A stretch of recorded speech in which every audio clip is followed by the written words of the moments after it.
What's up, gentlemen and ladies? Welcome to another Final Fantasy 15 discussion, and today we're going to be talking about a very popular topic recently, and it is Final Fantasy 15 compared to the upcoming Persona 5 in light of all the recent news that we've gotten for both titles.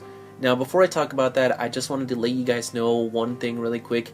I actually made a Facebook page, an official Facebook page for the channel, so if you guys want to keep up with updates from me, or just see what's going on in terms of my channel and all things like that, then be sure to check that out. I know that I've had my Twitter and Instagram on my profile for a while, but even then I don't really mention them all that often, so yeah, if you guys want to follow me, the links to all that stuff will be in the description.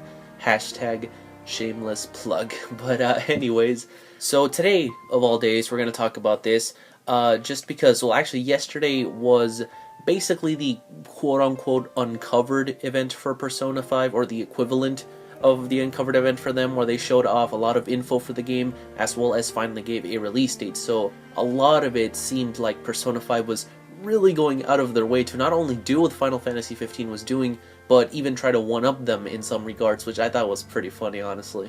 So, for example, many things were announced that were very similar to Final Fantasy 15, like the fact that both games, for example, would be showing up at this year's E3, which should definitely be very interesting. The two biggest JRPGs of the generation battling it out in the biggest gaming event in the world. We'll see how things go. And they also announced that Persona 5 would be getting an anime done, which wasn't that surprising since both Persona 4 and 3 also did, but the fact that they had to choose the exact same studio that did Final Fantasy 15's Anime Brotherhood was pretty funny, I'm not gonna lie. They both chose A1 Pictures, which should be interesting to see which one ends up being better. Now, some people might have thought at first that those would be like coincidences, but it was pretty obvious after all of the rest of the news that they were straight up trying to take a jab at Final Fantasy 15. So for example, FF15 had a Collector's Edition, Persona 5 had a 20th Anniversary Collector's Edition. Final Fantasy 15 was featured prominently on Game Informer this month. Persona 5 will be featured in both Dengeki and Famitsu. Final Fantasy 15 is coming out September 30, Persona 5 is coming out September 15. Granted, Final Fantasy 15 is getting a worldwide release, and so far Persona 5 has only been confirmed for September in Japan, and it is very likely that we won't be getting the full game outside of Japan until after Final Fantasy 15 comes out in both the Americas as well as PAL regions.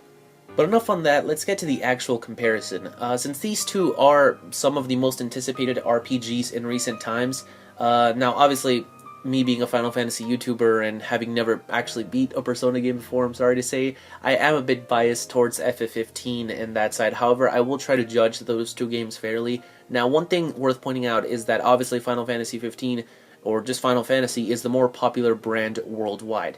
I'm not sure specifically talking about Japan how they do, but in general, FF is the bigger series. And it does seem like the two, though they have a lot in common, are taking very different routes. For example, as the ATR after the release of Episode Duske will tell you, the Japanese market wasn't all that big on Final Fantasy 15, and it seems like with its more realistic, dark art style, open, almost sandbox world, and real-time combat, it was aimed towards more Western audiences, whereas Persona is basically as Japanese as it gets. Like, it's almost one level above, like, high school harem visual novel, you know? Which is not necessarily a bad thing. Now, obviously, the art style in that game is very Japanese, very anime, which is traditional for Persona games, and its cast is one that really wouldn't look too out of place in a shonen, and especially its combat is traditional Shin Megami Tensei turn-based, with, of course, the high school simulator aspect of it from Persona 4, as I like to call it, although I don't really know what to call it in the other games in the series, since I don't think that this one actually takes place in a real high school this time around, although I could be wrong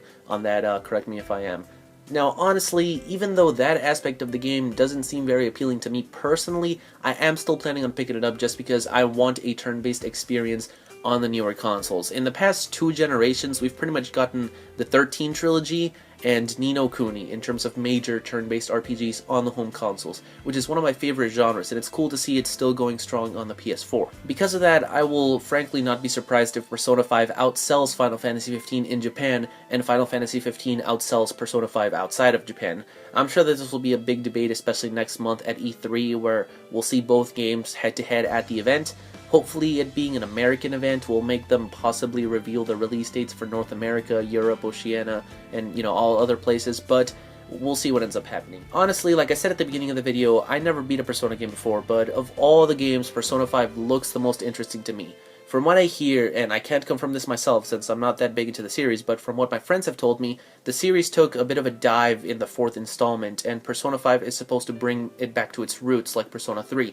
It's interesting that they chose this route when Final Fantasy 15 is doing quite literally the exact opposite, you know, trying out something completely different, completely new to the series, with this tone in story and gameplay style, which, if succeeds, could really help Square Enix, but if fail, could really mean bad news for them. So what do you guys think? Which game are you most hyped for this year? Be sure to let me know in the comments. Either way, though, that's all that I have for you guys today. I hope that you guys enjoyed. If you did, be sure to blitz that like button, subscribe as always. Stay tuned for all things Final Fantasy and maybe Persona.